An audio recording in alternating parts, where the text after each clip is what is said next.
In this video, we'll be subtracting negative integers. By the end of this video, I hope you'll be able to subtract some negative numbers and be able to use them with or without a number line. So let's have a look.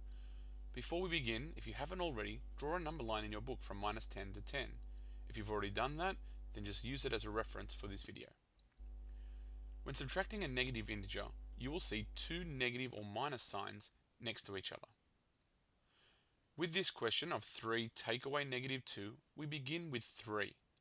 The minus sign tells us to go in the left direction on our number line, but the other minus sign tells us to go in the opposite direction to which you were going.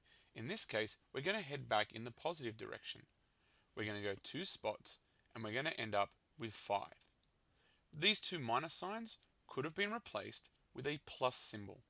And whenever you see two negatives next to each other, or two minuses next to each other, you can replace them with a plus. Let's have a look at another question where we start at -4 and then we'll be asked to take away -6. These two negative signs mean that we can replace them with a plus. So we'll be going in the right direction 6 spots and we'll be ending up at 2. So when two negatives are in a row, we replace them with a plus. Let's go back to our example from our last video with you having a certain amount of money and being given some debts. We added these 3 debts to you. In this video, we'll be subtracting these 3 debts, and the debts are represented with negative numbers. So when the first person comes up and subtracts their debt of $3, your total goes up to 5. When the second person shows up and subtracts their debt of $2, your total goes up to 7.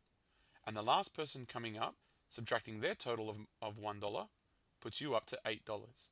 So every time someone subtracts a debt from you, you need to add to your total. In other words, when two minuses are next to each other, we replace them with a plus. Here are 5 examples for you to pause, write down, and try for yourself. Okay, here are the answers. I hope you got the same that I did.